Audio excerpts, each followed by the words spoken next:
for my father, who I've only seen from time to time in my dreams. I do this for you. I do this for my mother, who's finally clean, no longer a fan. I do this for you. I do this for my sister, my wife and my kids, cause they part of the team. I do this for all the naysayers and haters who made me one of the greatest. I know it kills you inside, that's why I do this for you. I do this for the kids who sit a bit outside the mix, who maybe cope through humor just to fit in for a bit, who never let the world know when depression's setting in. To all of those who know you, that impression don't exist, and it ain't counterfeit, it's just a way to counter it. I'm living things I dreamed about, I still encounter it. It ain't something that a cigarette or alcohol can fix, but all because of it I flipped it quick, went on to write some hits. This a success, off another breath. This the first step in searching to be nothing less than be the best in what you do, to prove their strength in being you. Learn so much in chasing dreams that I never would in school. Depends on where your passion lie, just no passion never lie. Life presents distractions, but your actions have to fortify the things that you believe in. Have to scream it like a battle cry, and leave the ones who didn't looking stupid while they're asking why. Couldn't lie, I really do this for the ones I love, those who treat the music as a vice and lyrics like a drug, those who need advice on how to lift their spirit high enough to break out of the box they make up lives they know aren't good enough. Just because it's how it is don't mean it's how it has to be. This is what the uninspired testifiers fail to see. Jealousy results from being that which others fail to be, and if it means you're not with me, that honestly sounds fair to me. I do this for my father, who I've only seen from time to time in my dreams. I do this for you. I do this for my mother, who's finally clean, no longer a fan. I do this for you. I do this for my sister, my wife and my kids, cause they part of the team. I do this for all the naysayers and haters who made me one of the greatest. I know it kills you inside, that's why I do this for you. Do this for my mother, she'll be working for the summer. Do this for my father, cause these days I often wonder what my life would have been like if I was not adopted, to grow up in a home where I was treated like a problem. I don't know, it's just a guess. Your guess probably good as mine. Lucky that I grew up in a home that wanted me to shine. Lucky that I grew up around some mountains we were taught to climb. Without that inspiration, I don't think that this would be my life. Do this for my friends who've scattered all across the country now. I'm out in Sweden walking back through life so I can write it down. Make a living off the sound, so crazy to say out loud. I'm the biggest thing since Travis Rice to come up out the town. Sorry, gotta stunt a little. Used to have my dreams belittled, but it's all a part of it. I know people's minds are fickle, lines between reality and dreams I blur like faded nights. Come up been so good for me, I wish that I could make it twice. I do this for my father, who I've only seen from time to time in my dreams. I do this for you. I do this for my mother, who's finally clean, no longer a fan. I do this for you. I do this for my sister, my wife and my kids, cause they part of the team. I do this for all the naysayers and haters who made me one of the greatest. I know it kills you inside, that's why I do this for you. Oh yes indeed, I do this for you. What up, Pops? You guys know the deal. Thank you for being here tonight. I know it's Friday. Shout out to everybody for being here. I just want to remind everybody, I do this for my father. I do it for myself as well. Shout out to me. But thank you guys for being here, supporting the channel. You could be anywhere else on a Friday. I know that. I'm grateful to have everyone. But we're going to talk sports like we always do. We're going to talk about what's trending. But it's just a reminder.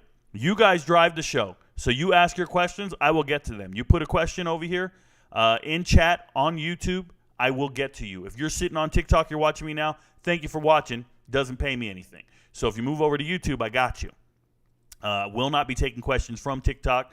Don't bother asking. You're just talking to yourself in an echo chamber. No one gives a damn. Shout out to the crew out here already showing up. I'm getting questions thrown out left and right. Let's go. I'll get to them. But first, I got to talk about what's trending, so let's get after it. You guys see the ticker on the bottom of the screen here? Breaking news. What am I talking about? Well, the first thing I want to talk about, it is Pac-12 Media Day. They don't have a week. They have a day, okay? Pac-12 Media Day, and the media does a poll. Now, it's about 36 guys. Let me count those first place votes. 25 for, that's 29. Plus another 7. Yeah, 36. So 36 guys are voting on where they think the teams will finish in the Pac-12. So I had to do a little bit of research. It's all members of the media. It's people who cover the teams. It's people from newspapers, beat writers, whatever. And they decided to do their voting. Now, how accurate are they on their voting? They're going to tell you they're accurate because they guessed Utah was going to be the champ last year. Well, we all know USC was probably the best team in the conference. Caleb Williams got hurt in that game, the championship game, and he couldn't keep scoring in the second half. He's just been injured. But that was the Heisman Trophy winner, and that was the best team in the conference towards the end of the year. Now, they laid an egg in the bowl game. That's their problem, not my problem. But these writers went out here and voted and said USC will win the conference. Now, no one's arguing that. That's fine. 413 total points. Sounds plausible. Sounds very believable. If you look at second, they've got Washington. Kind of surprising, but I'll take it. Washington finished the polls last year 8th. 8th in the polls, technically the highest-rated team from the Pac-12. So it doesn't surprise me. What surprises me, though, is not a lot of first-place votes. Not more than Utah. Utah has more first-place votes than Washington. That's insane to me. Cam Rising will not be ready to start the season. They did not. They had their tight end tear his ACL earlier in the year, and then they had Cam Rising tear his ACL during the Rose Bowl in their loss to Penn State. And he's not ready. They said, he might be ready. He's going to be close to ready. They just don't want you to know who's going to be their starting quarterback. They just don't want you to know how terrible they might be without him. But he's a good player, and I don't know if he'll be ready. I don't think Utah belongs in third. I know they have a good program. I know they got something going. I don't believe they belong in third. I would actually put Utah like fifth. I would put Utah fifth. And there's Oregon and Oregon State. Now, you can flip them however you want. I think they're a lot closer than those 40-something points or the 35 points they have apart from each other. UCLA at 6, and it's by a lot. That blows my mind. The fact that Washington State is there, I don't understand it, but that's their business. But who in their right mind put Colorado at 98 points? And they're so far behind Arizona State, I don't understand. I don't understand how are they that far behind Arizona State. Let's look at this. They played last year. They lost by 7 points to Arizona State. One of the worst teams in the country lost by 7 points to Arizona State. One of the worst teams in the country. They flipped their roster infinitely better at every single position group, and you think they're still going to lose by those 7 points? I love Arizona State's transfer portal class. I talk about it often. They signed 29 guys. Shout out to Kenny Dillingham and everything he's doing. They're not Colorado. I'm letting you know now, they're not Colorado. And whatever Cal is cooking with Sam Jackson and the boys, I love what Cal's doing. Are you kidding me, bro? The amount of points that Colorado is in 11th by is criminal. It's criminal. It's these media members not knowing what the hell they're doing. You don't have a clue what you're doing. And I can tell that because last year they said Washington was going to finish 6th in the polls. They finished 6th in the polls. That's what they said. Are you kidding me? I'm sorry, guys. I got a little click here. Apparently, I got some regulars out here saying I'm starting too early. I'm interrupting their nap time. You guys need to check yourself at the door. But I just want to let you guys know, the media poll isn't right. It isn't always right. It isn't always wrong. But this year, I'm rolling with Colorado not finishing 11th in the conference. Just so we're clear. They're not finishing 11th in the conference. I'm sorry, guys. They're just not. Garbage. Next story. Dalvin Cook. Why hasn't Dalvin Cook signed anywhere? Well, he probably wants a significant amount of money. And it turns out he was trying to pay $1 million. $1 million to his, what's it called? A domestic violence victim. This is why these women recant, bro. It's not like it didn't happen. This dude, $1 million, offered $800K in exchange for an affidavit from Trimble denying claims of abuse. I believe the victim. I believe that they try to buy her out, try to buy her off. It's not the first time. Some women take the money. I think she's just trying to ruin this man. But I also think he put his hands on somebody. Let me tell you something. The Cook brothers, Dalvin Cook and James Cook, they're not good people. Okay? James Cook just crashed, and that dude's lucky he's making $800,000. James Cook just crashed, into 5 different cars with an open bottle of Hennessy, and no one said shit? These are terrible people. You put your hands on a woman, I don't ever want to see you play football. I'm not joking. I got 3 daughters. I'm a physical force. I'd love to meet you. All these fake tough guys. I'm telling you right now, I'm calling out NFL football players because I know who I am. I'd love to meet you. You can't go around touching women and then try to buy them off because you got millions of dollars. Nah. This dude right here, if I had it my way, he'd be Ray Rice, bruh. He'd be Ray Rice. He'd never play another down in the NFL. You were trying to buy off a victim of your domestic violence, get them to recant their affidavit. And if you guys don't know, an affidavit is an official transcript of what occurred in court documents.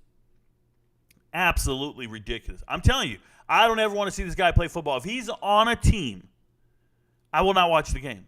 I do not support anybody who does domestic violence. Anybody. I don't care if charges are dropped.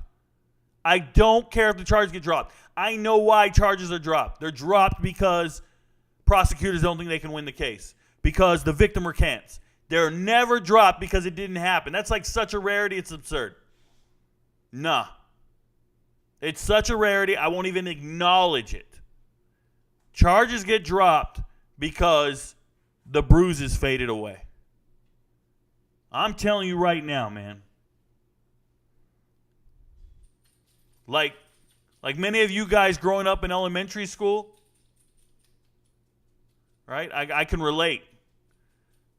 Because nobody wants to play with me. I'm letting you know right now.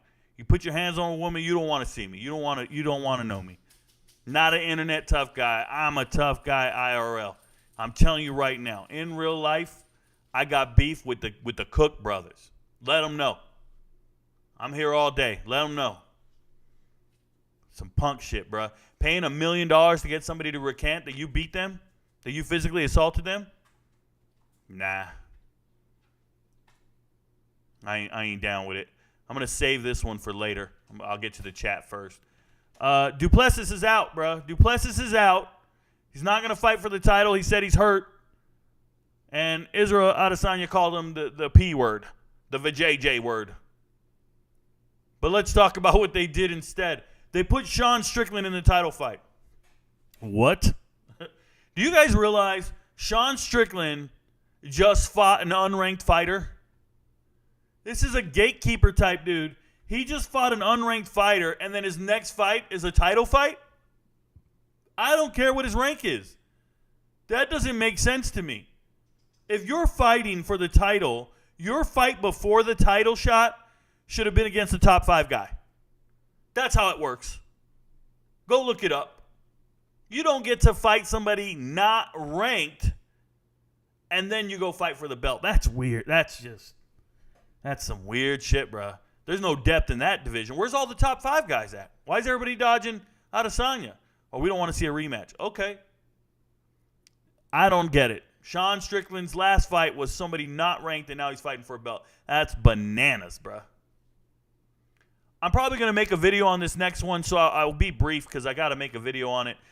Faith Kipyegon, if you guys don't know who she is, she's a distance runner from Kenya. I got a picture over here for you guys. When you watch a track meet at Worlds this year in Budapest, you'll know who Faith Kipyegon is. First and foremost, she's going to win. Okay, she doesn't lose. And she's got a 5 head, y'all. Her forehead is enormous. Faith Kipyegon, you can see that forehead from space. Okay? She's got this thing here. Like, my hand's huge. It wouldn't cover her forehead. It's enormous. Just out there running around with his egg head. You've never seen it. She looks straight out of the movie Alien, bruh. She's got to have otherworldly ability. You know, they talk about octopus. Octopus don't share any DNA with any other living organism on the planet Earth. The genus or whatever it is, you know, they get their scientific name because they share a genus pool, and then they got this. Their DNA is not shared with anything else on Earth. This is why octopus can do some ridiculous shit in the water. They can get flat and go like this and squeeze through holes that they couldn't fit in and all kinds of stuff they can do. We don't even know. We look at octopus, we're like, what the hell is this? It's extraterrestrial is what it is. It's not like anything else on the planet Earth. And the rumor is, well, how'd they get here? An asteroid brought octopus to Earth. An asteroid crashed into the ocean, and then that made a bunch of octopus everywhere. And they started propagating.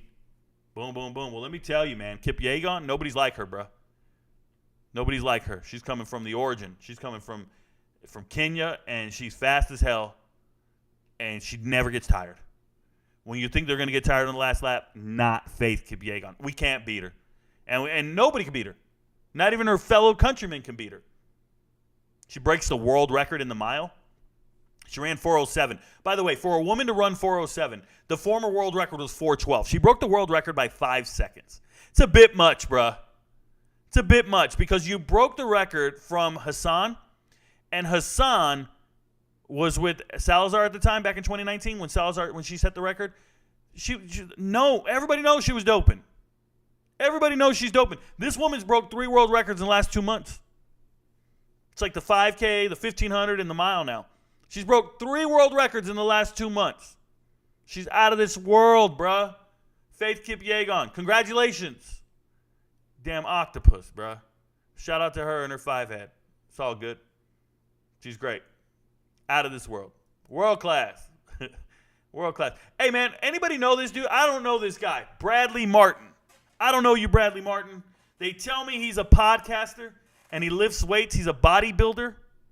I hope he's building something. So this dude is going around and asking MMA fighters if he can beat them in a fight. He's saying, can you beat me in a fight? Now, let me tell you guys something. I'm an MMA fighter. And I used to teach and coach. And anytime I was teaching classes, there's always somebody in there that's an ass kicker. There's always somebody in there that's better than all his friends. And he wants to prove it. And he's out there. And then you look at him and you just go, man, there's levels to this shit. Like, what are you doing? You haven't even earned the right to fight me. You don't get to roll with me. We can roll. I'm not going to tap you out. I don't want to. I will, but I don't want to. And the guy's just like, let's go. And he's just amped out of his mind. You just look at him. You just go, bro, pace yourself, bro. We're going to fight to the death. Pace yourself.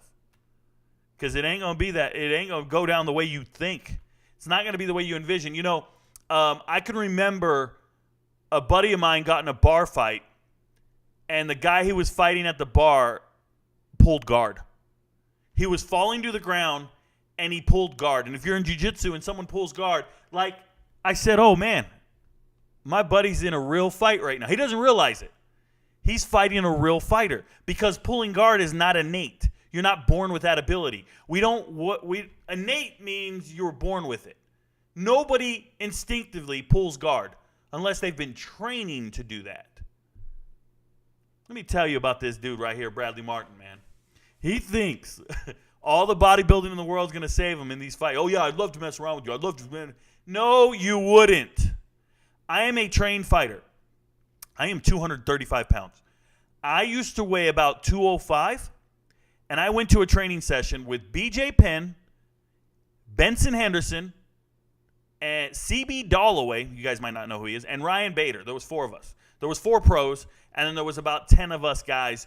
We paid $200 to do a course with these guys. Now, to do a day with them, a 2-hour session, $100 an hour. And it was at the Wink place in New Mexico. And I'm telling you right now, I got a phone call, guys. Give me a second here. This is very important. Let me mute this.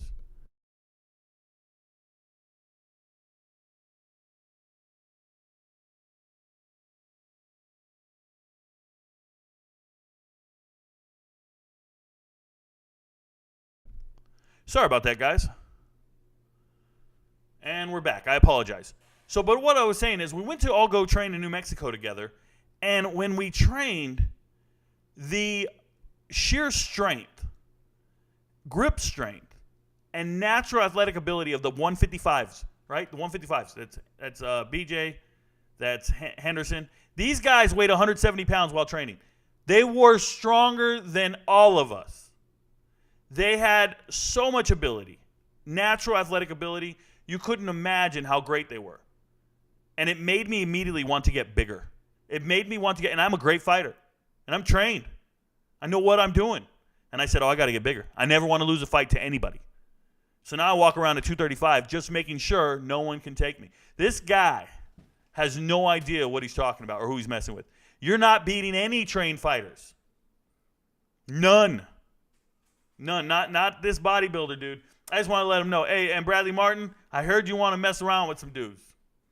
Hit me up, bro. Hit me up. Pause. I meant in an octagon. I ain't Dwight Howard. Shout out to Fleece Johnson and Bryce Howard. Hey, I said Bryce Howard? That dude. So before I get back to the chat and then I'm going to get over here, I want to talk about Aqib Talib. His brother shot and killed somebody at a youth football game. I just want to remind everybody, youth football season is going to be starting soon. The referees are there voluntarily or they're making $50 for the whole day. Leave them alone. They suck. I saw a referee ruin a high school state championship game, giving the wrong team a state title. Nobody needs to die, though. This man shot somebody. He pled guilty. He's 43 years old. No, he's 40. He's 40. He pled guilty, accepting a 37-year prison term. What? I think he's going to try to get out on good behavior. That dude, you'll be 77, bro. 77, you're about to be locked up for real. And his son played on the team. They were arguing about some bad calls. The other team, one guy kicked the ball out of somebody's hand. Somebody went to the parking lot, grabbed a gun, and he killed him, right? Now, Talib's always been known as a quote-unquote problematic person from the inner city, whatever. But at some point, you got to just be like, yo, I ain't doing this. I'm not going out like that. I'm not going out like that, man. It don't mean that much to me. I'm definitely not going to prison for 37 years to prove my point. I'm tougher than you. I'm a gangster. You can't talk to me like this. You disrespect me. Bro, you call me whatever you want. You call me, hey, anything short of touching my children, you can call me whatever you want. I'm not going to jail for 37 years for nobody. I wouldn't do that for myself. Like, I don't understand. This man's going to jail for 37 years after murdering somebody at a youth football game. It's just the priorities are ridiculous. Hey, they say Tim Hardaway should be fired. Tim Hardaway should be fired because, and this is Tim Hardaway Sr., not Junior, a little point guard, Golden State. He said Victor Wembanyama, Whataburger, he said Wimpy Whataburger is, or he said Bol Bol's better than Wimpy Whataburger. Bol. Hey, like Rico. I like Bol. Yeah, I said Wimpy Whataburger was Manute Bull. I said this 2 weeks ago. This man stole my quote. I said he looked like Manute Bull. That's all I saw was a fancy Manute Bull. And now they're coming after my boy Tim Hardaway. Hey, Hardaway, I rock with you, man. I believe it's the truth. I believe it. Before I get you guys' questions, transfer portal update. I talked about all these guys yesterday. We got a new one. Connor Keys transferring from Minnesota to Cincinnati. What you need to know about Connor Keys is he'll never see the field at Cincinnati. Preferred walk-on at Minnesota for the last 2 years. Never seen the field, never played. I don't know if he's getting a scholarship or he's getting a preferred walk-on at Cincinnati. Maybe they got an extra scholarship lying around and they gave it to him. Because all of a sudden he's transferring to Cincy, and I don't see it. I've never seen him do anything great. I watched his tape. He looked undersized. Apparently he's been lifting weights for the last 2 years, but this is not a marquee transfer by any means. Therefore, there's been no video on it. Apologize. They fired the Vermont head coach of hockey. Their head coach of hockey, this little nerd right here, was texting students inappropriate messages. Now, it was girls. Wasn't other guys. Shout out Dwight Howard, Fleece Johnson, and Northwestern. It was a dude, after some adult girls. Now, they're adults, but they're students. Kind of creep move? Probably. But this guy failed to maintain his professional boundaries, was texting girls on the low, and he got himself fired. Shout out to him. I don't understand it, man. I get around college girls. Let me tell you what I think when I'm around college-age girls, and I'm being dead serious right now. I look at them and I just go, ugh, they're dirty. I bet their rooms are dirty. I bet they don't know how to clean their ass right. That's what I think. Because as a senior leader in the Army, we have subordinate soldiers. We have young soldiers, privates.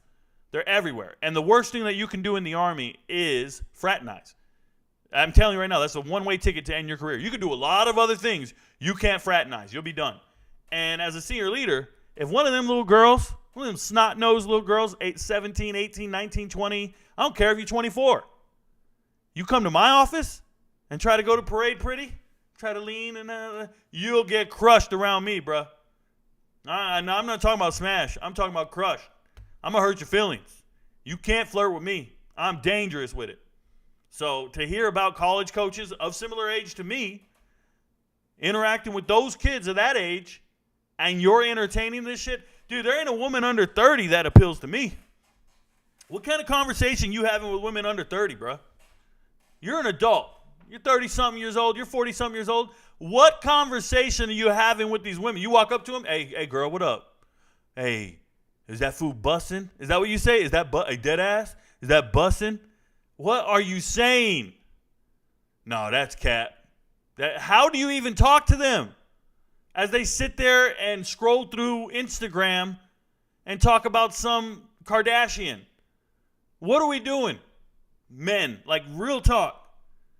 I can't even talk to these kids. If I go to a club and there's anyone under the age of 30 in there, I'm walking out. All you're doing is talking to people who, to me, they are liabilities. Call your insurance. They're liabilities. Not a single one of them can pay their bills. Not a single one of them is, hey, these hoes ain't loyal. Not a single one of them is loyal.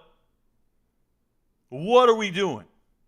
You know, just because you're in a position of authority and power, you're going to take advantage of them? You're going to use it to your ability? Let me tell you what it is, man. It's nerds. Nerds who never got laid, bruh.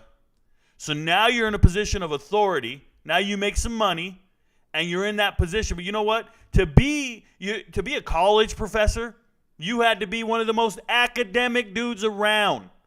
You were buried in a book for decades. You're a nerd. And it's your first time getting some play. And you're going after the blonde-haired, blue-eyed chick. And guess what? Rightfully so, your career is over. I'll take it. I don't care.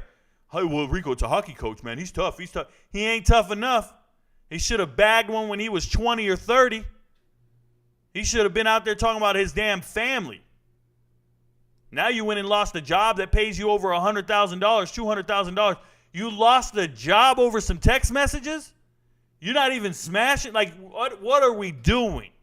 And I'm talking to men out there. You're ruining your life for what? Man, that girl shouldn't motivate you in the slightest. I'm telling you. Anybody writes me. Oh, I'm on TikTok all day, y'all. I'm on TikTok all day. Any girl. Hey, I like your tattoos. Hey, keep it moving. Introduce me to your mom. I'm not interested in you. You're gross. You're the reason mumble rap even sold. You're the reason half this shit is out here even exists. I blame you for so much. You can't even get to me, bro. I'm telling you. I told you, guys, man, I'm being so real. I hate young people, man. I think somebody young invented autocorrect. And I think they should burn in hello. If you didn't catch that bar, I don't know what to tell you. They should burn in hello. I'm done with it. All right, I'm going to leave the rest alone because I want to talk about it after I get through the chat. Then we'll talk to you. Thank you guys for being here. Once again, if you are watching us on TikTok, I take no questions. I read nothing. I apologize. You got to go to YouTube. Hit the link. Come on over. Ask your questions. I got you. Yes, autocorrect has bastardized the English language. I said you should burn in hello. It'll change your words. All right, let's go. Connor Formia says first. Shout out to you for being first. He says, who are your top 3 quarterbacks in the SEC, and where is KJ Jefferson if you have him in there? Okay. Who are my top 3 quarterbacks in the SEC, and where is KJ Jefferson if I have him in there? Well, let me do this for you. I'll do the entire SEC, but I'm going to start from the bottom. So there's 14 teams in the SEC. So in 14th place, and look at me, my brain, I could keep it all together, bro. You guys can't do this off the top. I got you. In 14th place, give me Graham Mertz.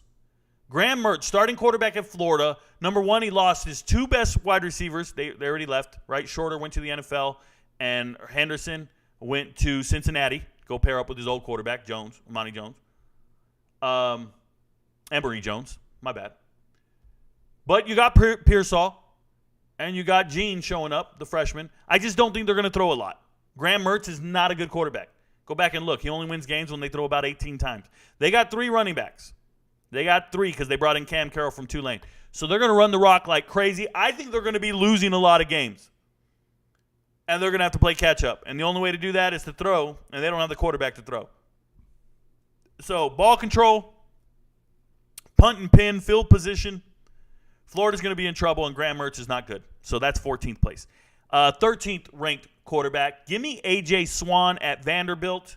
They just had their other quarterback transfer to Mississippi State to be a backup. What was his name? Mike? But give me A.J. Swan at Vanderbilt. I think they're an improved team, but for me, maybe the 13th best quarterback in the SEC. That's just how I feel. Hate on it all you want. At 12, give me the Auburn quarterback. And I say the Auburn quarterback because I don't know who it's going to be. Peyton Thorne or Ashford. Like, I don't know who's starting. It doesn't matter. But put me at 12 for Auburn. And I like a lot of their weapons. And I love what Hugh Freeze does for quarterbacks, but that's where I'm at. Missouri's up next. What am I on, 11? Missouri, whoever wins the job. Brady Cook, Sam Horn, Garcia, transferring in from Miami. That's where I'm at on that. So Missouri at 11. 10, Texas A&M.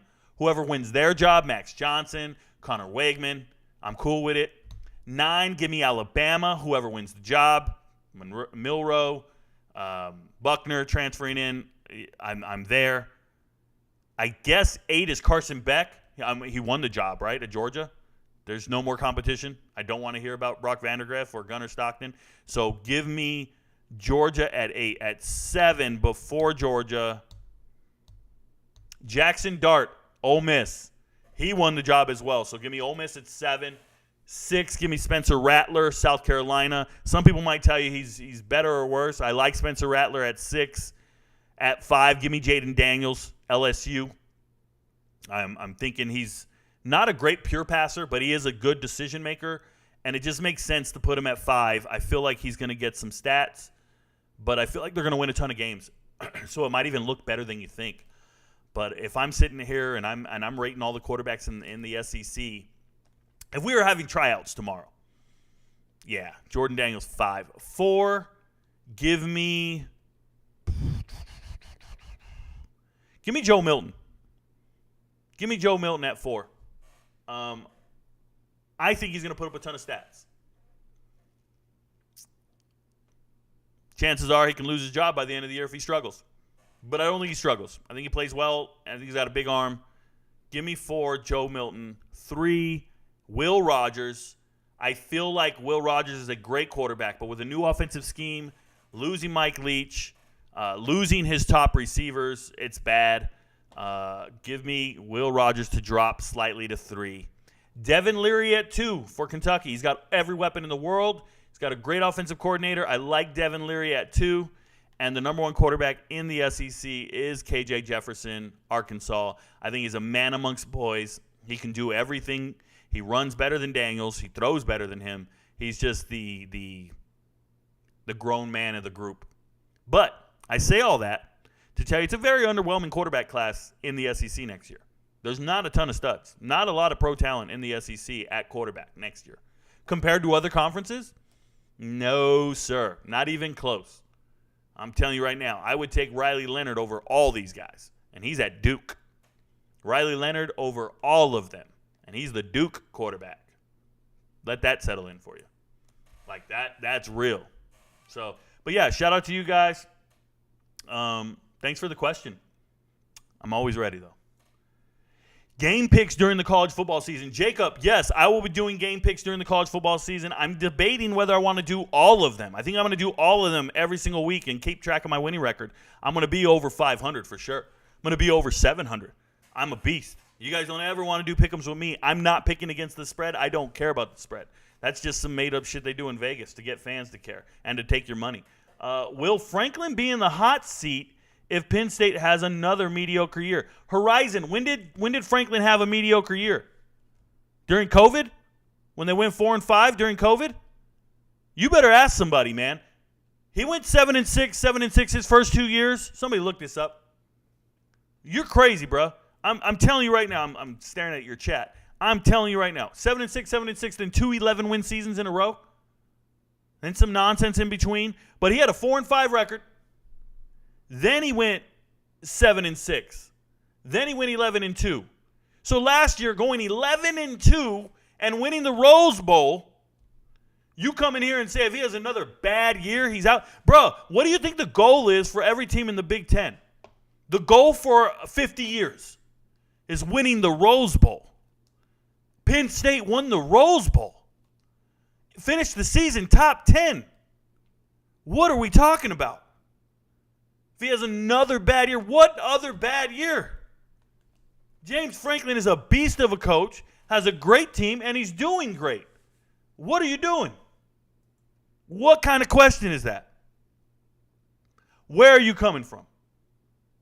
Talk to me, Horizon. Because you appear to be over the horizon.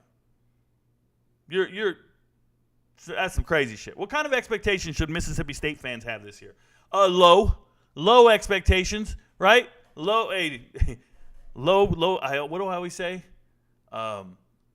Promise low and over deliver. That's what I tell my young soldiers.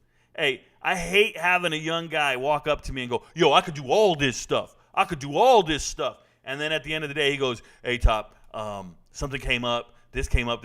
I couldn't get it all done. Maybe tomorrow. Maybe the next day. I'm sorry, man. I just didn't get it all done." I look at the guy and go, "You know what? Next time, undersell and over-deliver. Undersell and over-deliver. Right? Instead of going around bragging all this shit, undersell and over-deliver. You'll impress me more." So all the Mississippi State fans who are in my chat going, "Rico, you're wrong about them. They're going to be better than 5-7. You're wrong about them." I look at them and I go, hey. Just undersell. No, they're going to win 11 games. How about you just say they're going to win more than you think?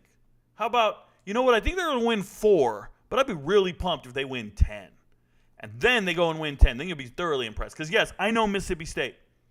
They have some amazing defenders. Both their middle linebackers, seniors, starters, studs. They got some players, bruh. So does every team in the SEC. I'm just letting you know. Yeah, undersell, over-deliver. Be realistic. Don't forget to give Rico a thumbs up to like his live. It helps a lot. It does, Kim. Thank you so much. Giving me a thumbs up before you get in here. I appreciate you guys. Right now we're sitting at 20. We got 40. We got 77 people watching us right now. I just wish we could get those likes up. If you're on TikTok, giving me a like over here really, really helps the algorithm and my paycheck. Just so you know. If you're watching me on TikTok, you're not helping me in any way. Hit the link. Come on over and let's make it happen.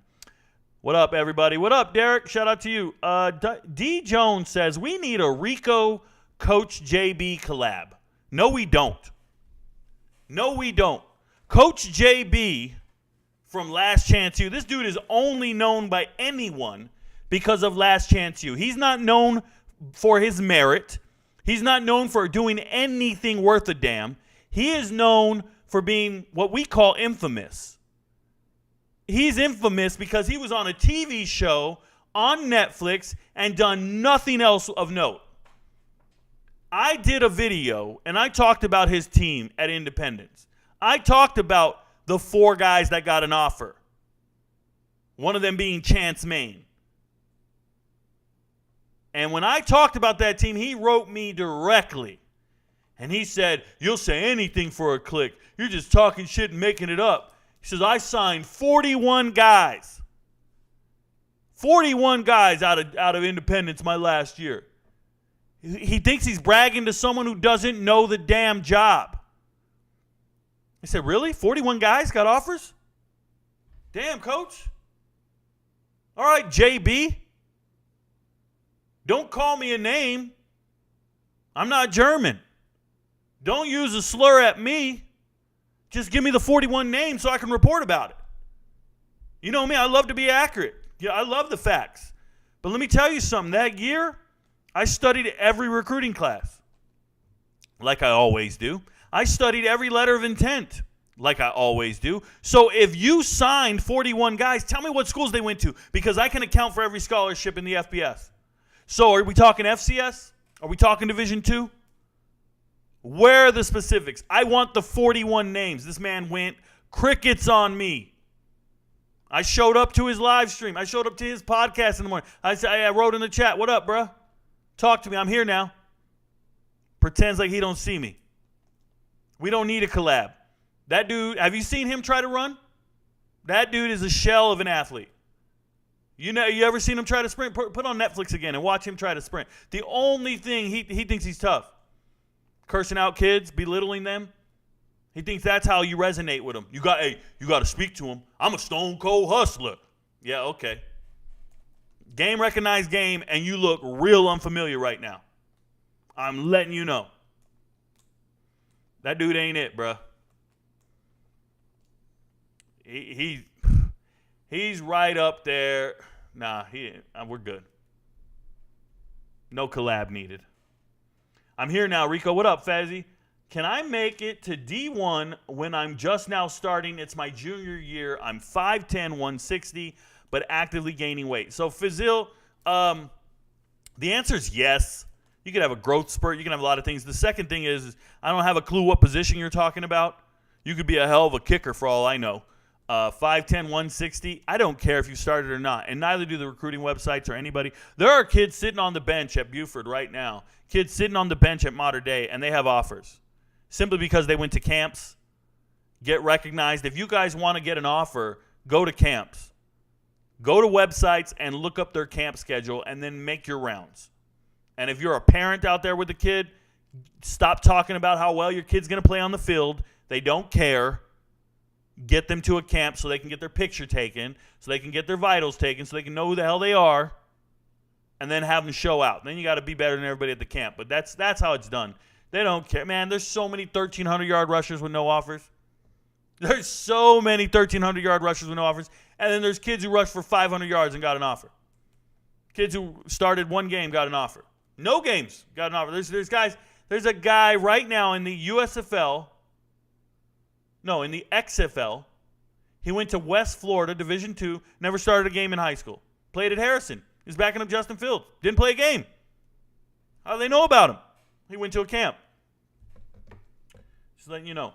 Looks like Travis Hunter will play both sides of the ball and special teams. Is this a good idea for both the team and him, or is it just a way to position him for the Heisman Trophy? So nobody's winning the Heisman Trophy on a losing team. Nobody's winning the Heisman Trophy on a team not at the upper echelon of their conference. So there's no reason to talk about it. That's not what the motive is here. The motive is to have your best players on the field at all times and try to win games. If that is what Travis Hunter does, if that is what he provides for you, then so be it. Stop talking about winning the Heisman. The Heisman goes to teams that are 11-1 at the time of voting. The Heisman goes to teams when they're voting at the end of the year. They haven't done the playoffs yet. They haven't done the conference championship game yet. They're just voting right around there, right? It's right after conference championships. Okay. You got to be 11-1 or better. I'm telling you right now. You can't have 7 wins and get a Heisman. That's not a thing. No. Do you think Devin Leary will have a big season? I love him as a player, and the situation is great. So I don't love him as a player. The situation is good. He's got great weapons. Great weapons. I think Devin Leary has a chance to have a really good season. He's a huge upgrade from Will Levis. Huge upgrade from Will Levis. Will Levis is not him. Devin Leary is. So that's how that goes. What position are you or want to be? There goes Colin. Colin's asking. I'm liking the 5 p.m. show. So am I, Seth. And the reason is because I can go run after this and hang out with my son tonight. Pac-12 is loaded. Yes, it is, Eric. Colin, I don't know if we were talking to me, but I mainly play defensive back and wide receiver and special teams as well. There you go. Kim, has Steve been around still? Steve is right there. This early stuff is hard. Glad to be here. Whoa, it's hard. Pause. There you are. What up? You guys just made chat jump. Those aren't pros. Those are legends. What did I miss? Let me go back. Rico's messing up with my nap time. Okay, let me keep going back up.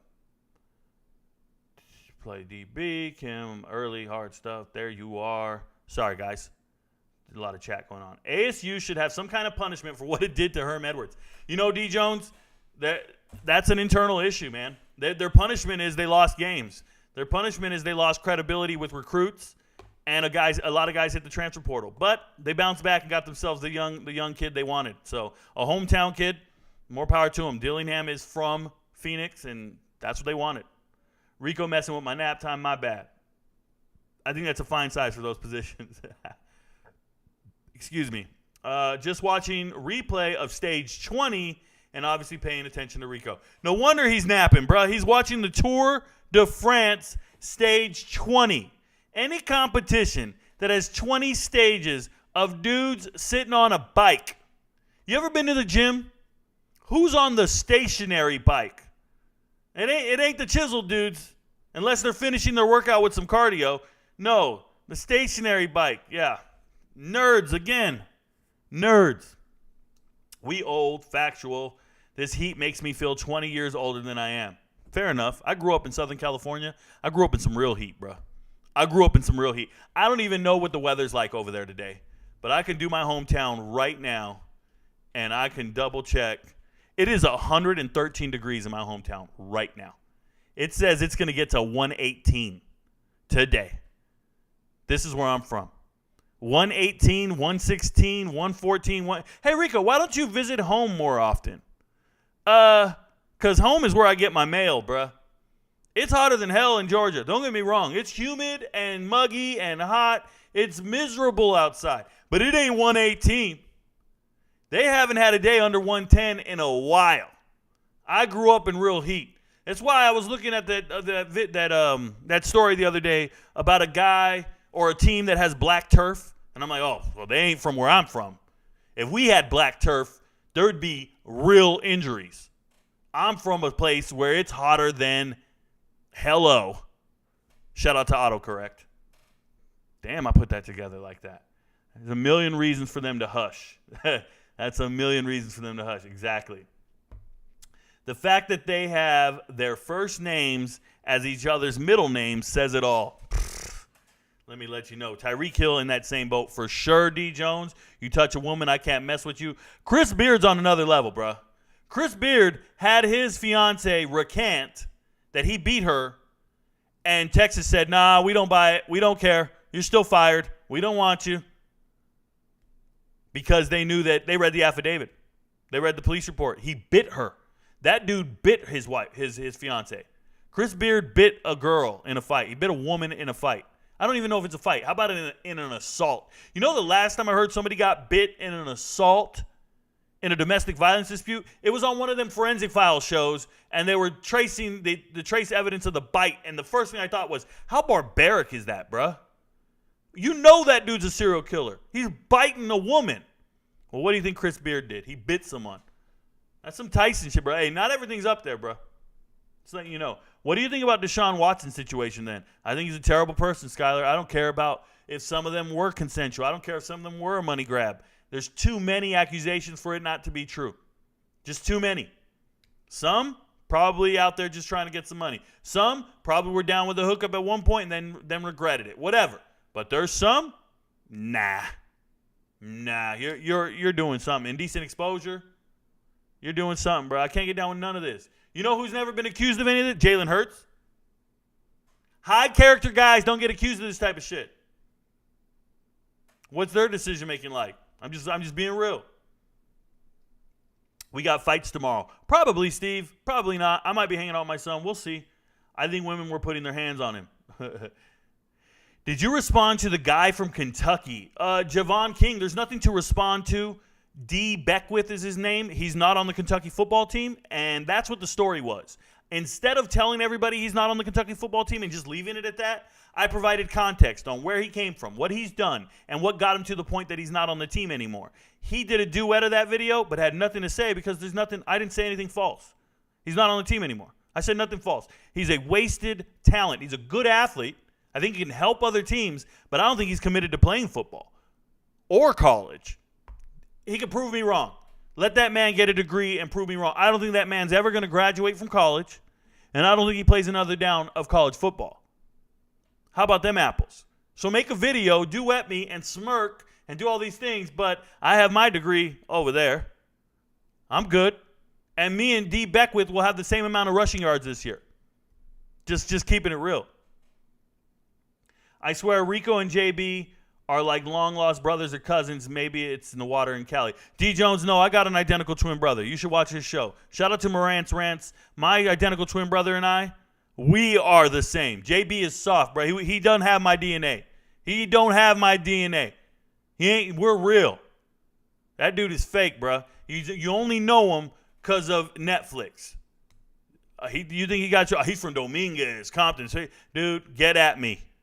Get at me. You got two ugly-ass pit bulls that get scared when you take your belt off. That tells me I know how you treat your dogs. I know how you treat your dogs. The minute you take your belt off, they're looking at you like, oh, shit. Go replace your palm tree and keep missing air balls in your backyard. Shout out to Brandon Watson. Thank you for the tip, brother. I do this for a living. I need the tips. I appreciate it from the deep down bottom of my heart. Thank you for supporting the channel. Here's the question. Question about high school kids and the football recruiting process from a parent point of view. How does it work? When to start? What stats on field and in the gym are needed? My son is an outside linebacker, edge, and blocking tight end. All right, Brandon Watson. Here's the deal, brother.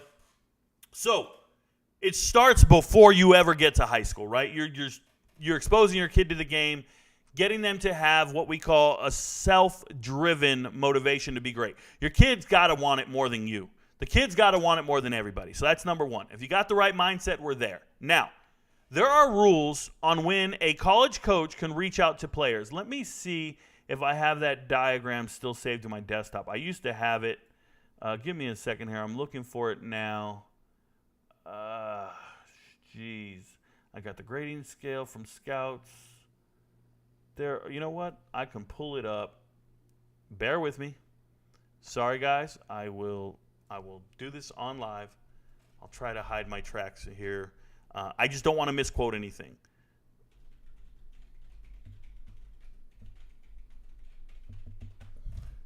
So, it's called When Can Coaches Reach Out? There's a diagram, and I want everybody to see it. They don't have the diagram. They just have it all in paragraph form. Well, that's not the same. It's not as impactful as instead of seeing the recruiting calendar is what it's called. So the rules are pretty simple. Coaches cannot initiate contact till, and then I'm going to try to pull it up over here for you guys. Coaches can't initiate contact, and the date is supposed to be July 15th. I don't see it here. It's after your sophomore year, though. After your sophomore year, so in the summer going into your junior year, coaches can reach out to you. Now, you can initiate contact at any time. There's no rule against that, okay? So as a young player, you can send emails, send all that stuff. Now, let's talk about it, though. You can Google search some of this stuff, but I want to be clear about some things that I want to provide some context to you guys. The first thing you should be doing is getting your kid exposed to camps. Now, how do you do that? Do a search. You're at a university, wherever you live, search for every major university around you. FCS or FBS. Remember, there are 133 FBS teams and 128 FCS teams. That's a shit ton of teams. You can go to all their camps. If they're within 2 hours, I'm going to that camp. Get the schedule out, look, and get your kids there to the camps. That's where they're going to take the pictures, get the exposure. But you want them, and some people will be like, camps are a ripoff. Camps are this, that. No. You want to expose your child to the process, okay? Because once you get to your junior year, before your senior year, those camps are very essential. Now, you want to get them going to youth camps, all the camps. Now, if we're already in high school, so be it. But we got to go to multiple camps. Multiple camps. You can't just go to one and call it good. Go to as many as you can. Now, there's recruiting camps. That's 24/7, on 3. Rivals. We used to do Nike camps. There's NUC camps, right? All of these can be trusted. Now, if you get contacted on Twitter, if you get contacted on Facebook, no, I wouldn't even respond. I'm telling you right now, the coaches can't reach out till after your sophomore year. I want to say it's July 15th. And you should be initiating the contact for the majority of the interactions before that, right? All of them. You should be looking. So don't get caught. Don't get bamboozled by NCSA or NSCA. None of this shit. Don't care. I don't care who contacts you. Just ignore it. Do your own due diligence. Don't ever let somebody reach out to you first. You reach out. Now, once you get at a certain point and your child gets enough exposure, you'll get letters. You'll get letters. And now we're talking about filing with the eligibility center, what used to be known as the clearinghouse. That process exists as well. But the first part that matters is getting exposure to camps. Everybody thinks it's about playing on the field and all this other. Keep lifting, keep working out, and going to camps. Those are the big three. You need to get your name out there and let them know who you are. There's too many high schools for all the coaches and the scouts and the recruiters to go to. So they hold their own camps, and they say, come to me. Right? In Colorado, Coach Prime, everybody talks about how Coach Prime was holding this camp for postgraduate camp. But if you go back and you look at Colorado's youth camps, it was Colorado football postgraduate camp. And that was for anybody there it is, university football camps. And this is there we go. And if you look at Colorado's camps right here, this is in the state of Colorado. They had postgraduate summer camp. That was anybody in the transfer portal, JUCO players, and anyone who's already graduated high school. That was very specific for JUCOs, NIA, and anybody in the transfer portal.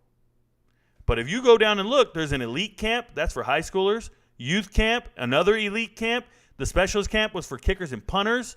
Then they had the 7-on-7 camp. That's where teams show up, high school teams show up and compete. I used to do 7-on-7 camps with my high school at San Diego State. You go out there and compete all day. Then they have an offensive defensive lineman camp. This is all in June for 2 weeks straight because coaches go on vacation after these camps. So they do these camps, and then they go on vacation, and they come back for spring or for fall, right? And they get ready for the season. Right now, Coach Pollock just reached out to me, yesterday, 2 days ago? He's like, Rico, I'm in Mexico. This is a coach from Colorado. And he's like, I'm in Mexico on vacation with my daughters right now, watching your show. And I'm like, oh, what up, coach? This is 2 days ago. The coaches are on vacation right now. So you got to get your kids to camps. That is number one thing, okay? They'll take care of the rest. Now, when you go to high school, get with your coach. Some high schools, like bigger ones, have recruiting coordinators. But if you don't have a recruiting coordinator, I have some recruiting coordinators in my DMs every single day, spamming their players to me. Please make a video on this guy. He needs more exposure. Please make it. I'm not joking. I have 40, at least 40 recruiting coordinators at some of the best high schools in the country spamming DMs. Shout out to them. They're working hard for your player. Doesn't always happen. Some schools don't have a lot of experience trying to get a Division I offer. Some schools do. So if your child goes to a smaller school, the coach might not know. You got to go and ask. Is there a junior college nearby? They definitely know. And you need to get in that realm of talking to junior college coaches to help, talking to high school coaches to help, talking to anyone as a resource. Obviously, I'm here. I can help you guys. But I'm very vague in my guidance because I don't want to show favoritism. But I do want you to understand the process. The process is getting eligible, or I used to call it the clearinghouse, but it's the eligibility center. That's number one. You got to get an NCAA ID number. So you're going to go to the eligibility center, register. Now you're eligible to do official visits, do all these things. That's very important. But you can do unofficial visits all the time. You're just visiting the school, but you got to let them know. Now, another thing you guys want to do is, somebody said my audio sounds a lot better on TikTok. I'm aware it's using my actual voice in the phone there. I have to do this for my show. Sorry, burner account. So another thing you want to do is you want to start creating a template for schools. Creating a template for schools. Now, the template should be individualized to each school. So it's kind of like a job resume. You're going to write out what you want the school to do, right? You're going to say, hi, my name is so-and-so. I am looking to play wide receiver. I've looked at your school. I'm very, interested in joining your team. I think I can contribute to the team. Some of the things you want to talk about are your willingness to redshirt, your desire to be a part of a team. You can talk about your academic major. I would talk about academics immensely, more so than the playing and your abilities. You can give them a huddle link. But what your child needs is a social media footprint. You need a Twitter page. Your child needs his own Twitter account covered in football and only football. And at the very top, it should have height, weight, a huddle link. And if you don't know how to make a huddle highlight tape, there's tutorials how to do that on YouTube. You just search how to make a huddle tape. Somebody will teach you how to do these things. And then you make your highlight tape, you get the link, you put it in your Twitter, and you make sure coaches are aware of your Twitter. You keep it in good standing, make it all about football, nothing else. Don't be political, don't be divisive, don't be reckless and immature. I remember one kid was like, Rico, I'm going to be trying out at Colorado. Da, da, da, da. I'm like, okay. He was, here's my link. So I went to his page, and he went to Penn State. And one of the very first videos I saw was him partying in a club at Penn State. That's what he has on his homepage. You think you got the wrong priorities. But your child, even in high school, needs a Twitter. That's how you're going to get contacted by recruiters. That's how you're going to be contacted by coaches, Twitter. So you put your Twitter name shouldn't be some crazy nickname. It's most ideal if it's your name, first, last name, at first, last name. Try to make, hopefully, so they don't have to guess at who you are and where you are. So those are some things that I recommend is don't ever, ignore the social media aspect of it because you're going to need it. You need a social media footprint. And then get to camps, get exposure, and obviously play good and lift weights. So I hope that helped you out. If you need more information, if we need specifics, you can DM me, but, I'm a busy man. I apologize, but I hope that was enough. I hope that helped you out. Let me know. Let me know if you need more there, brother. Reach out, Brandon. Thank you. If I didn't answer your questions or didn't help you out, I want to do it again. So where does it start? Recruiting process. Once again, it starts on social media. It starts with a huddle link. It starts with production on the field, lifting weights, making sure you're eligible, when to start as soon as possible. You want to put everything out there so when they do come searching for you, they realize, oh, man, this guy's great. What stats on the field and in the gym are needed? It's irrelevant. They don't care about what stats you have. I mean, they do, but that's not going to make or break you. What's going to make or break you are certain metrics, right? Height, weight. Keep lifting. Keep lifting and keep lifting because there's still room to grow. There's still room to get better. If you're blocking tight end, outside linebacker, edge, just get it on tape. Every single season, you should make a highlight tape. Every single season. If you haven't ever seen a good example of huddle, let's just say I'll go in here real quick and I'll just do a Braylon Presley huddle. And I already know that this is a great huddle link here, but if you look at Braylon Presley's huddle, now this was an accomplished player and I'm pretty sure Bixby has people doing their pages for them. The kids aren't doing it themselves.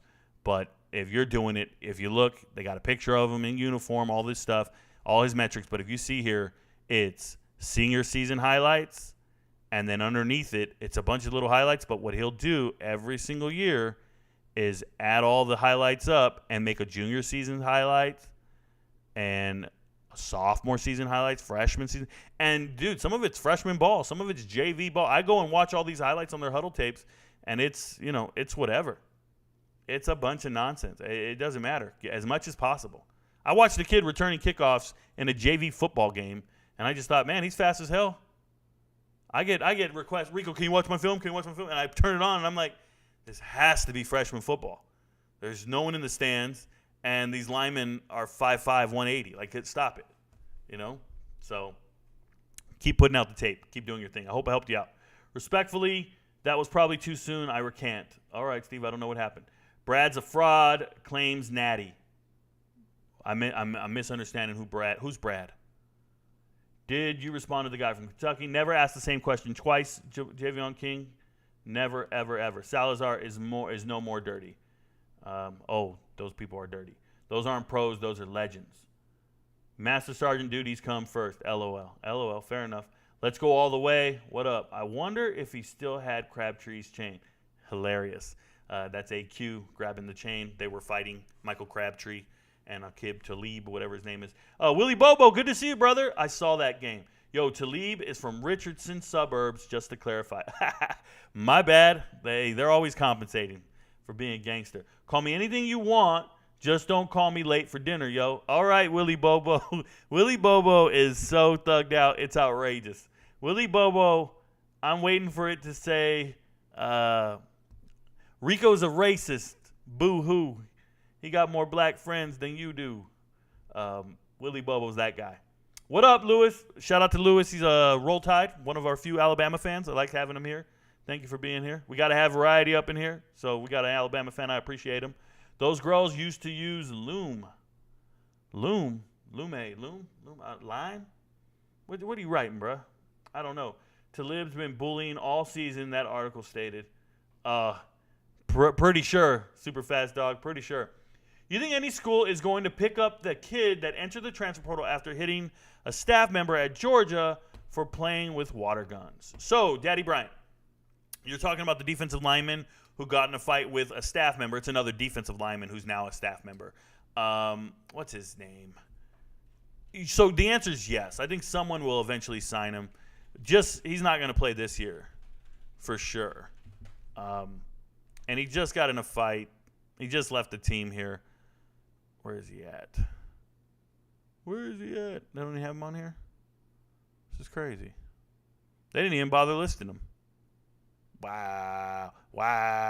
That's something else. He's not even on here. Shout out to Georgia. Or shout out to 24/7 for not having it. That's fine. I apologize. Maybe they'll have it. I don't understand. How could they not have him out here? Oh, well. Yeah, I think he's going to be an afterthought for a while. Don't think he's playing this year. Just the way it goes.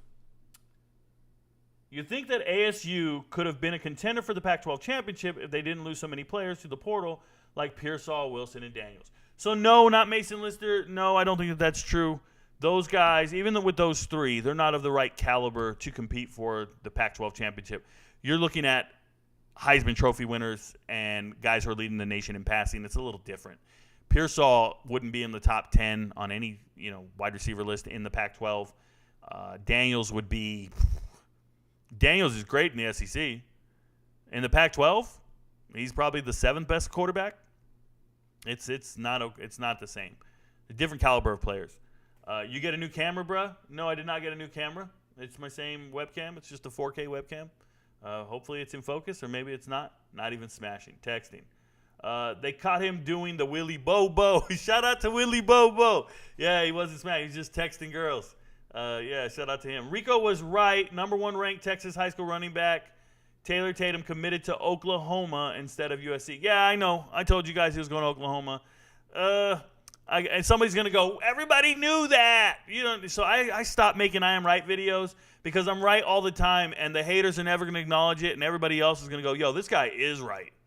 This guy's right for real. I don't know. Maybe I'm doing something right. Shout out to you for knowing, Guapo. I appreciate you, buddy. Hey, did I just call another man Guapo? Hey, 44, bro. Don't change your name. You can't come in here with your name El Guapo. I can't do that shit. Them 20-year-olds come at me and asking if she's looking for a stepdaddy. No thanks, bruh.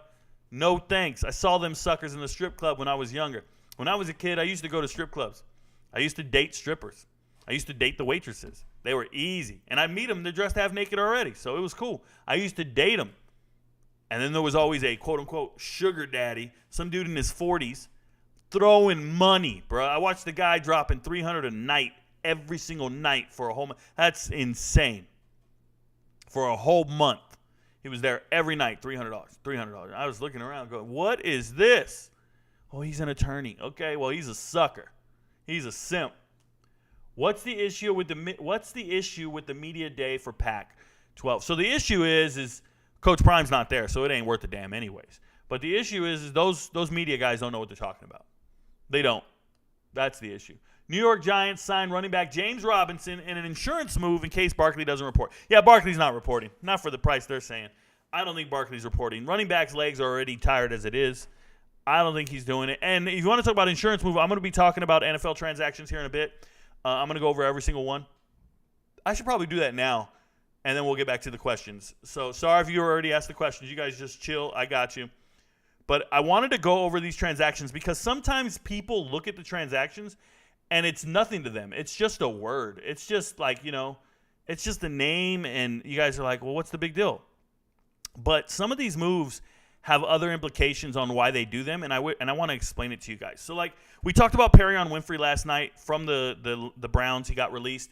He's a troubled person, right? He got arrested, accused of some robbery or battery or something, and he was always in the doghouse, very substandard, and they finally just let him go. But if you look right here, DJ Scaife was waived by the Packers, and DJ Scaife, it's unfortunate. He's an undrafted free agent. Started 52 games at Miami. Started since he was a true freshman back in 2018. And he didn't get drafted. And, I was like, man, he's 6'4", 318. I thought he was going to make it this offseason. And he's already been cut. I hope he gets signed to another team and gets a shot. If not, XFL, USFL, he can definitely start over there. He'll be one of those linemen that we all laugh at and ain't shit. But, man, it sucks, man, because I wanted him to make it. That's a guy who played a lot in college, and he didn't quite get there. Another undrafted guy, waived by the Titans this time, running back Charles McClellan, was the leading rusher last year at Cincinnati. Dynamic dude. Not bad. Finished his career with 6.1 yards a carry. I thought he was really explosive in college. But apparently Tennessee doesn't need running backs. Apparently Tennessee likes what they have, and Charles McClellan either didn't learn the playbook or didn't look as explosive as thought, and he's gone. Now, in college, he missed 2 years with injuries, so there could be an injury concern there. I remember he missed 2020 and 19 and 2020 with injuries. So he's always been kind of injury prone. Not good. This is Luke Musgrave. He's a draft pick. They signed him. Not a big deal. That happens. Denzel Mims getting traded for essentially a draft pick. Like Denzel Mims, they said, hey, just get out of here, bro. We don't want you over here. You're out. You're gone. Go to the Lions. You can't play here anymore. And that's nuts, because if you look up here, they signed Alex Erickson. This is Braxton Berrios light. He used to lead the league in kickoff returns. This is a kickoff returner right here. Alex Erickson, little white dude. Where'd he go to school? Wisconsin? Little white dude. And they signed him because they got rid of Denzel Mims. But it's musical chairs, because for the Lions to sign Denzel Mims, they needed to free up a scholarship. They needed to free up a roster spot. So they couldn't just sign Denzel Mims off this trade. They had to cut somebody. Who'd they go and cut? Their starting kicker, Michael Badgley. But it's cool. They can cut Badgley. Badgley's a vested veteran, so he doesn't hit the waiver wire. So nobody else can pick him up. He's a free agent. He can go anywhere he wants. I think he's got a deal with the Lions. Hey, we're going to come back and sign you with you. He can sign anywhere, but he's not. If it was waiver wire, they wouldn't have cut him because somebody else would have claimed him. He's actually a really good kicker. I think he only missed 4 kicks last year. He was like 20 for 24. And he made all his extra points. He's a good kicker. And kickers make some money. We talked about that last night. Kickers make some money. So, hey, John Reed down here, complete bust. We got to talk about it. John Reed is a bust in Minnesota. Nobody wants to talk. I'll let you know now. 4th round draft pick out of Houston. Just a couple years back in 2018? 2018, this dude's got 30 tackles his whole career. John Reed's never played, never mounted to shit. And what's crazy is when he got there, when he got to the Texans, after 1 year, traded him for a 7th rounder. They didn't care. They just said, hey, we're trading him for a 7th rounder. No. It wasn't even 1 year. It was in August. So he got drafted, and in camp, they traded him for a 7th rounder. They already knew he was shit. And he's never been consistently on an active roster ever again. Practice squads every single time. Practice squad. He's on his 5th team. He's on his 5th team. He was with one team twice. He was with one team twice, but he's on his 5th team. Get out of here, bro. Scrub. Dennis Kelly back with the Eagles. He used to play for the Eagles back in 2012, 2015 timeframe for those 3 years. So he's back. He's just added depth to their offensive line. No big deal. Billy Price, another bust. And I'm sorry to say it. He's not a guard. He was a center. He won the Remington Award. First round pick coming out of Ohio State. All-American, Remington Award winner. Rico, we got a great center. All this shit, done. And they knew he was a bum from the jump. First round pick in 2017. They knew he was done. And he just got released by the Saints. Just got released, but he wasn't even there. They just signed him for, what, a month? Signed him for a month. He's nothing. Nothing, bro. I feel bad for him. 2-time team captain at Ohio State. Billy Price. Career is over. Career is over. Somebody's going to give him another shot. Watch. Oh, the Cardinals signed him off a practice squad because they had injuries, and that's how he got some starts last year. He's not a good player. I already told you about Alex Erickson. He once led the league in kickoff returns. Dane's always been injured. Not a great pick. Kevin Byard. You see this right here? He accepted a $3 million pay cut. You know why he had to accept that pay cut? Because DeAndre Hopkins has not signed with the team yet. They put out the news. DeAndre Hopkins and the Titans have agreed to a deal. They can't actually sign the deal. There's no signing because they don't have the money. They had to go to the Byard in 2019 when he signed his deal. He was the highest paid safety in the NFL. He's now the 9th highest paid. But he makes $14 million a year. They just cut it down to 11. What's crazy is back in March, they tried to restructure him. He turned him down. He refused to restructure. But now that they got DeAndre Hopkins, he's willing to restructure. Bruh, I would still refuse to restructure. I don't know you like that. I don't care what the team's trying to do. They signed me to some insane amount back in 2019. I'm keeping my deal, bruh. I'm keeping my deal. That's what I would say. Easy for me to talk, right? Easy for me to talk. Sorry. Dwayne Smoot, DJ, 1 year, $6.25 million. See, this is what I'm talking about. Dwayne Smoot, he did his whole career with Jacksonville. And then he had a 2-year deal for $10 million, $5 million a year. And they didn't want to re-sign him because they knew it was going to be too much. He was asking for too much. So he went off into the free agent market this offseason. And he went looking to see where he wanted to go play. He was making $5 million a year. Nobody offered him anything near that. Jacksonville knows how good he is, so they give him a 1-year deal, $6.25 million. A 1-year prove-it deal. 1 year, $6.25 million. So this is going to be probably his last contract where he cashes in on like that. After this $6 million, what do? They only gave you, the team that knows you the best in the whole league only gave you 1 year. That sucks for Dwayne Smoot. Hey, but do your thing, bro. Save all your pennies. And then, of course, Cole Beasley, the rapper. Cole Beasley getting signed to the Giants. That's a traitor and a half. Used to be a Dallas Cowboy. Used to be a Buffalo Bill. Now you're with the Giants. You're a punk. I don't like you. You got no loyalty. Glad you got a job, bro. Glad you got a job because that rap, you had to keep your day job. So those are all the transactions for the day. I think in the future, I'm going to go over NFL transactions every single day, mainly because I know who the players are. I know the implications, and I understand their college careers and how they relate to the NFL and why these why these teams are making these decisions. And I want to just share it with you guys because I think sometimes people just gloss over transactions. They don't know the names. They don't know who the people are. And I'm over here going, dude, I know every mother effer on that list. And I'm excited about every move, So I'm going to try to share that knowledge with you guys every single day if there's an update on it. That's my plan moving forward. I hope you guys can dig it, just like I used to do with the transfer portal. But since it's so slow now, I'll do NFL transactions. They're going to really ramp up here in August because they got to make the cuts for the season, and I'll talk about them. I might have to go team by team. But let's get back to the chat and see what's up, and then we'll wrap up the show for the Friday night. Thanks for being here again, guys. I appreciate everybody. Thank you, Super Fast Dog, for reminding me about James Robinson as well. Thoughts on Ohio State's new uniforms? Haven't seen them, Sean Hillary. I'll give them a look and maybe answer you next time. Bro, I'm about to post my top 5 SEC quarterbacks on TikTok later tonight. You stole my exact thunder. Skyler, ain't nobody stealing your thunder, bro. I'm Rico Knows. I got the juice. You make your video. I hope it pops. I hope everybody watches it. I make my video. They're going to go back to you and be like, you're wrong because Rico Knows said this. Or they're going to accuse you of stealing my content, which is cool. I'll take it. We can only have one sports take around here. Rearrange your top 5, bro. Rearrange your top 5. J.J. McCarthy or K.J. Jefferson? K.J. Jefferson every single day and twice on Saturday. Top 5 transfer quarterbacks next year. Gridiron Insiders. I've already made that video before. Go find it. I want you to check my Who Is playlist. It's called Who Is. So when you go to my homepage on TikTok, don't look at the videos. Right above the videos, there's a bunch of rectangles. Scroll until you find the right rectangle. I think it's called Who Is, and then go in that playlist and find my top 5 transfer quarterbacks. I might have did my top 10. Number 1, Jack Plummer. Number 2 might be Tanner Mordecai. 3, Devin Leary. 4,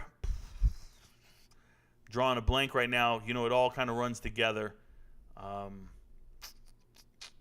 I don't want to miss one. I apologize. Shador Sanders. 5.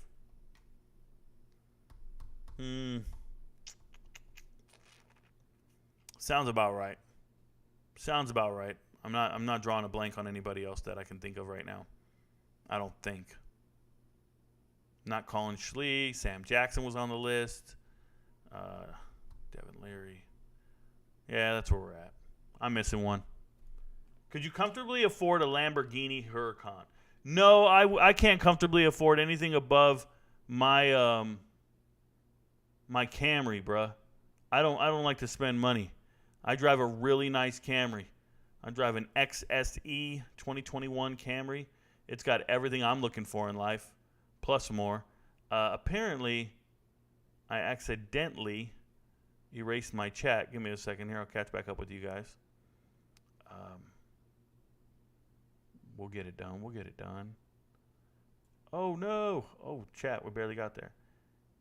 James Franklin, respect. Thank you very much. You got it, brother. He's great. What scenarios would get Ryan Day fired this year? And if he does, who is next? Ryan Day, if he was texting a student, that would get him fired. Ryan Day, if he was texting a student, that would get him fired. I'm not sure anything's going to go wrong for their football team to that extent. They can perform on the field however they want. He's not getting fired. You think if he loses to Michigan again, he should be fired because he lost to Michigan 3 times? No, they were in the playoffs and nearly beat Georgia. Yeah, they're not getting fired. Bro comes on to chat, gets roasted. Thoughts on Texas Longhorns? Hook 'em. They're very good. I think they're a top 10 team. I have them number 10 in my preseason poll. I like Texas. I think they're doing everything right. What's your honest opinion on Arkansas? They're in a very tough division. They're going to have a long year. I think I have them winning 8 games. Thank you for your service. My chance. I'm off to boot camp in 2 weeks. Don't call it boot camp unless you're a Marine. Basic training. And I hope you're in shape. Keep working out. Dude's chat is so delayed. My chat is not delayed, Ben Free. I intentionally let the chat build up so I can have conversations and keep it going. When I catch up in chat, I end the show. That's how we work. It's intentional. Welcome to the show. You do your thing, I'll do mine. Start your podcast, bro. Ben Free, start your show. See how it works out for you. Do you think Jaden Rashada will pull a Quinn Ewers and stack NIL money just to bounce to another school? Seemed like ASU was him settling. So ASU was selected by his father, not by him, and I don't think he likes Kenny Dillingham. If he liked Kenny Dillingham, Oregon would have been one of his finalists. Remember, when he was doing his finalists, he chose Florida, and he left Oregon off of his final. And the reason he did that is because he didn't have a real connection with Dillingham, I promise you. He should have went to Oregon or selected Oregon if he really liked Dillingham, but he didn't. So then when Dillingham leaves school and goes to Arizona State, he did not pick Arizona State. His father picked it because he's an alumni. I think he's there for 1 year. And then I think he's out, just so we're clear. Hardly any phonies on TikTok know Nathan Rourke, but you know damn well Rico knows dude should put up numbers. Yes, always. Thoughts on Miami this year? Cristobal on the hot seat this year. No, Cristobal's not on the hot seat. He's just got there. But I don't think Miami's terrible. I think they need to win at least 6 games. They need to get to a bowl game. Thoughts on Cormani? I have mixed emotions. Not sure if he's going to pan out even close to Travis Hunter. Hope they can see, though. Based on workout videos, well off media. So, yeah, he's a freshman, and I don't talk about freshmen unless they're in the 2 deep. And there's no reason to talk about. This is why I don't give a shit how many stars you got. I don't care. You're a recruit. Get to class. Get to school. Start working out. Get in the 2 deep. I'll talk about you in 3 years. I do not care about Cormani McClain, like, at all. Not even a little bit. I don't look at videos and go, whoa, why is he not starting? Why is he not as good as so-and-so? I don't give a rat's ass, bro. I watch the videos, and I'm like, okay, those are the best players. And it's some upperclassmen. That's cool.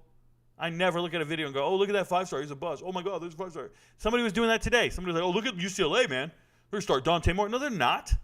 Dante Moore's not playing. No, man, they got Garbers, and they got the kid from Kent State, Colin Schlee. What are we talking about 5-stars for? 5-star high school kids should go to a school, redshirt, and develop. Shout out to Bryce Young and Justin Fields and whoever else redshirted. Trevor Lawrence. Those are 5-star guys that redshirted or didn't start at the beginning of the year and had to earn it. Thoughts on the Oregon football program this year? I think they need to beat Oregon State. They need to win their state first. They're in good shape. They're doing well. Honestly, yeah, I would have probably given a nod to Belleville. Opinions on FSU this year? FSU's a top 10 team. Hope they do well.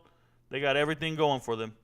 Rico, the Buffaloes are better than 11 in the Pac-12. I already talked about it. Rewind the show. I believe so. Is Cal a sleeper team with Sam Jackson at quarterback? They're definitely a sleeper team because nobody's talking about them, but Sam Jackson's good, but I think a lot of other transfers matter to me. Patrick McMorris at safety matters. Losing Michael J. Michael Sturdivant matters. They did well in the spring portal, but still, Cal's got it. They're definitely a sleeper team. I'm sleeping on them for sure. I don't see them winning, but I'm sleeping on them. What's good, Unc? What's good, man? I love Cass Tech Glitter Dude, but Bryce Underwood, that guy. Okay, wow. Sure, fair enough. Can't wait for Worlds. Any sleepers you think could make some noise? Glitter Dude, yeah, man. A ton of guys. I'm every American. Every American.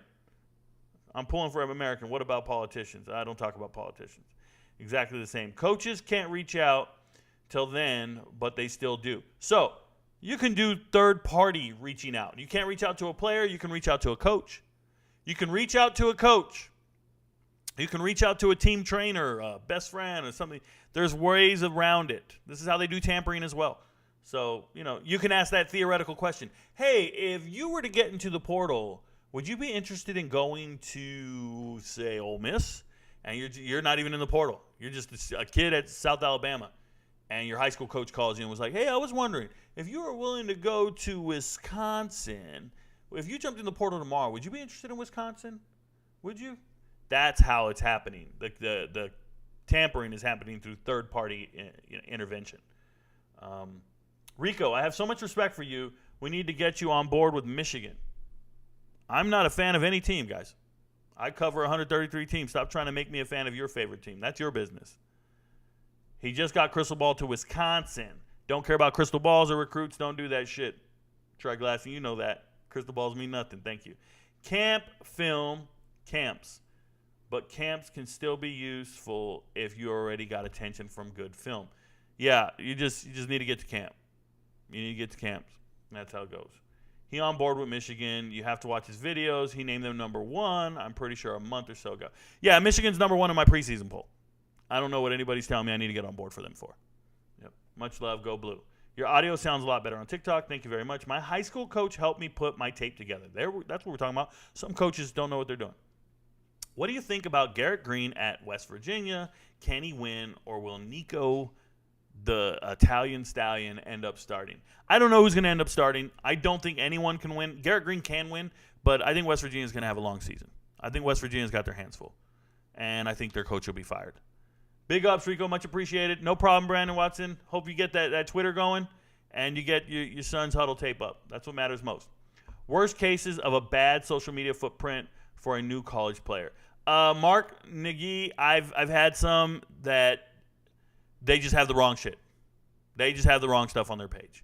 Girls, models, saying ridiculous things. Oh, hell no, I would never do that. Do this, do that. Writing stuff that's very divisive, like let's overthrow the government or let's defund the police. All that stuff is just not very appealing to a college university who's trying to find players who are focused on their craft and their professionalism and their future endeavor, right?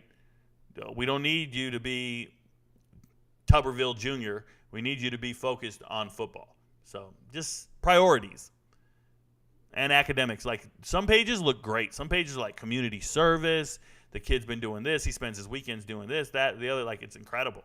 And then some guys' pages just look absolutely terrible. And some guys just don't update their pages. One guy's last post was 2020. He's asking me, why don't I got no offers? Your last post is 2020, bro. Like, that's crazy. So just something to think about. What I was told to make sure you add interviews to your highlight tape. Not necessarily, Elric. No. You want interviews posted on YouTube. Add them to your Twitter page. But your highlight tape should be football. Make your highlight tape football and make it all about football. Bradley Martin. All right. I like Bradley Martin. Do you think Faith Kimyegon will get pooped soon? Another wide receiver 3 this year now. Oh, will get popped soon. Like popped for drugs? I don't know. Maybe she's clean, man. Maybe she's just that great. What are the top 3 or 5 games you like to go to this college football season? So I'm not going to any games. I don't want to go to games. I might, but I don't want to. Top 3 or 5 games that I care about. Obviously, Colorado TCU at the beginning of the year, I care about. Like, I'm not even looking at the whole season because I don't know what's going to be on the line later down the season. We don't know who's going to be undefeated and who's not. The last week of the season, I did a video where I talked about the 5 potential upsets at the end of the season. And the 5 biggest upsets this season are going to be like teams that have a chance to ruin everybody's season. I did one about A&M.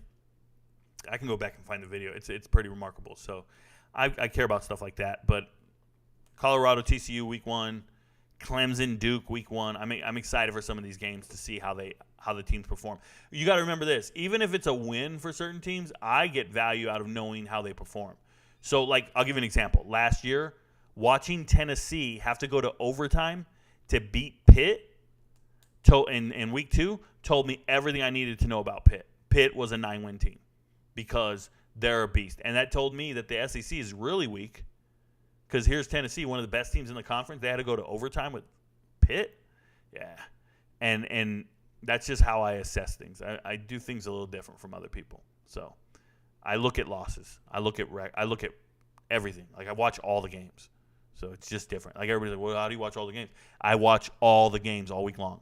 I don't just watch football on Saturdays. I watch college football Sunday, Monday, Tuesday, Wednesday, Thursday, and then Friday, Friday night I watch high school football. But this is what I do all day long during the day, like for a job. I watch the games. You can watch them, no commercials. You can watch them abbreviated. You can watch them at a different speed. You can skip timeouts and penalties. You can get a game done in 50 minutes. You really can. You can watch them at 1.25 speed. And I have 2 going on my 2 monitors, 1 on my TV. Like, you can watch a lot of games if you're dedicated to it and you're looking for it. And what I'm looking for is just roster comparisons, matchups, how well you match up with this other team. I don't care about rankings. I don't care about TV or anything else they're saying. It's just how I get down. I'm a little different. All right, let's keep going. Do you think anyone will pick up Chris Marshall, or is he done? I think he's done. You think Hawaii can finish top 5 in the Mountain West? Boise, San Diego State, Colorado State. Hawaii does not look good for the top 5 in the Mountain West. Jacob, no. I love everything Chang is doing, but no. What is the single most dominant performance you've ever seen a non-quarterback college football player in a college football game? There's like 400-yard rushing games, right? There's a game LaDainian Tomlinson did 409 yards, I believe. Samaje Perine did the same thing. But I can remember 1992, 91 or 92, Marshall Faulk against Pacific. I think he rushed for 353 yards. It was so dominant. Randy Moss against Montana in the 1AA National Championship. Candy cane socks in the snow. He had these green and white candy cane socks. It's fucking out of this world amazing. You should try watching it. So those are 2 that come to mind right away. I'm sure there's more, but those 2 really stick out to me for most dominant performances. You heard about Kipyegon's mile world record. I already talked about it. Jaden Foster, you can rewind it. I already talked about it. Baltimore signs Melvin Gordon to a 1-year deal. Yep, shout out to them. Still paying him. That's by the way, that's half of what they pay Justin Tucker. Just so we're clear. Is it Baltimore that has Justin Tucker? You see Tatum to OU. OU going to be fine in the SEC. Yeah, they're going to be fine because of Jackson Arnold, not because of Taylor Tatum. Bears need to sign an edge rusher. Hopefully they can get Ngaku and Justin Houston. What do you think? I don't. That's what I think. I don't worry about what the Bears need to sign or what any NFL team needs to sign. I just talk about the transactions when they occur. I don't really give an opinion on it. It is what it is. We should have cut Jake Hansen instead of DJ Scaife. Rico Knows. Getting ready to start printing money in about 30 days. Thank you very much. Really thought Denzel Mims would be a real contributor in the league. Never do that, Trent. Stop thinking. Y'all search engines for everything on TikTok is pretty much used. Yep. There you go. That's exactly what it is. If you want to know about anything on TikTok, put hashtag Rico Knows, space, hashtag whatever you want to look up. Hashtag your favorite team. But you got to put the Rico Knows in there, space, hashtag whatever else. If you put Rico Knows in there with whatever you're looking for, you'll find all my videos on that particular topic. So Rico Knows, space, hashtag Giants, hashtag NFL, hashtag NFL Draft, hashtag Rams, hashtag Hawaii. There you go. You want to know what I think about Hawaii? Do a search. Hashtag Hawaii, space, hashtag Rico Knows. And you'll find all the videos I've ever made. Shout out to you, Steve, for bringing it up. Edwards from Derby at Colorado in the too deep yet. Yes, he's in the too deep for sure. I'd say the deal is they're going to do more than 2 running backs, but yeah, he's in the too deep. Cromani damn sure ain't looking bad. Every little clip we've seen him on defense, he looked good. Base alignment, sure. Even more than thorough. Yep. Your thoughts on Graham Mertz at Florida? He has a lot of experience. They could be a sleeper team. No, Graham Mertz is absolutely terrible. They're going to be one of the worst teams in the SEC. I got them like at best 11th out of 14. At best 11th. Graham Mertz sucks. So he's one of the worst quarterbacks in the country, and he has been for a long time. You guys need to go back. There's no way around it. It's not about experience. Graham Mertz cannot take a snap from under center. He cannot do play action because when he turns his back to the defense and then he turns back around, he doesn't know how to read anything he's doing. So just understand what you're looking at when you see Graham Mertz. He is very substandard. Very. Not good. And that's just the way it goes. Think Oklahoma's defense cracks the top 25. Good thing they have an offense. I'm not worried about their defense cracking the top 25. You ever think about making a website with all your transfer portal resources and other info? No, not at all. Meta, it doesn't pay me anything. I'm good. I'm making money. I'm not worried about that. Michael Mack is a transfer from Air Force. He was preseason All-Mountain West, but I don't know too much about him. Yep. Okay, my bad. I don't know anything about him. Tuberville still recovering from 55.6 win Hurricane. Salty as hell. Kalen King or Will Johnson? Neither one. How about that? I need to get Rico to OU versus Texas during the state fair. That'd probably be fire. There would be no way to contain him, though. Theo Ash versus Rico cage match. Hey, make sure you bring all his Stay Hot kids. Don't bring Theo Ash alone. Put all of his Stay Hot boys in the same cage. I'd end them all. Every single one of them would be talked about in the past tense. Write an obit. Thoughts on Kenny Pickett and the Steelers? Is he the guy?